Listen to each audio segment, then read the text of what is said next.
Évangile selon Matthieu. Chapitre 1er. Premier paragraphe, versets 1 à 16. Livre de la généalogie de Jésus-Christ, fils de David, fils d'Abraham. Abraham engendra Isaac, et Isaac engendra Jacob. Et Jacob engendra Juda et ses frères. Et Juda engendra Pharès et Zara, de Tamar. Et Pharès engendra Esrom. Et Esrom engendra Aram. Et Aram engendra Aminadab. Et Aminadab engendra Naasson. Et Naasson engendra Salmon. Et Salmon engendra Boz, de Rakab. Et Boz engendra Obed, de Ruth. Et Obed engendra Jessé. Et Jessé engendra David, le roi. Et David le roi engendra Salomon, de celle qui avait été femme d'Uri. Et Salomon engendra Roboam. Et Roboam engendra Abia. Et Abia engendra Asa. Et Asa engendra Josaphat. Et Josaphat engendra Joram. Et Joram engendra Ozias. Et Ozias engendra Joatam. Et Joatam engendra Akaz. Et Akaz engendra Ézéchias. Et Ézéchias engendra Manassé. Et Manassé engendra Amon. Et Amon engendra Josias. Et Josias engendra Jéconias et ses frères, au temps de la transportation de Babylone. Et après la transportation de Babylone, Jéconias engendra Salathiel. Et Salathiel engendra Zorobabel. Et Zorobabel engendra Abiud. Et Abiud engendra Eliakim.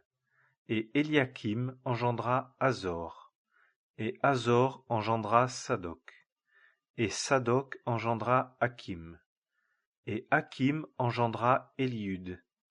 Et Eliud engendra Éléazar. Et Éléazar engendra Mattan. Et Mattan engendra Jacob. Et Jacob engendra Joseph, le mari de Marie de laquelle est né Jésus, qui est appelé Christ. Deuxième paragraphe, verset 17. Toutes les générations depuis Abraham jusqu'à David sont donc 14 générations. Et depuis David jusqu'à la transportation de Babylone, 14 générations. Et depuis la transportation de Babylone jusqu'au Christ, 14 générations. Troisième paragraphe, versets 18 à 25. Or, la naissance de Jésus-Christ arriva ainsi. Sa mère, Marie, étant fiancée à Joseph, avant qu'ils fussent ensemble, se trouva enceinte par l'Esprit Saint. Mais Joseph, son mari, étant juste et ne voulant pas faire d'elle un exemple, se proposa de la répudier secrètement. Mais comme il méditait sur ces choses, voici un ange du Seigneur lui apparut en songe, disant : « Joseph, fils de David, ne crains pas de prendre auprès de toi Marie, ta femme, car ce qui a été conçu en elle est de l'Esprit Saint, et elle enfantera un fils, et tu appelleras son nom Jésus, car c'est lui qui sauvera son peuple de leurs péchés. » Or tout cela arriva afin que fût accompli ce que le Seigneur a dit par le prophète, disant : « Voici, la Vierge sera enceinte et enfantera un fils, et on appellera son nom Emmanuel, ce qui, interprété, est Dieu avec nous. Or Joseph, étant réveillé de son sommeil, fit comme l'ange du Seigneur le lui avait ordonné, et prit sa femme auprès de lui. Et il ne la connut point jusqu'à ce qu'elle eût enfanté son fils premier-né, et il appela son nom Jésus.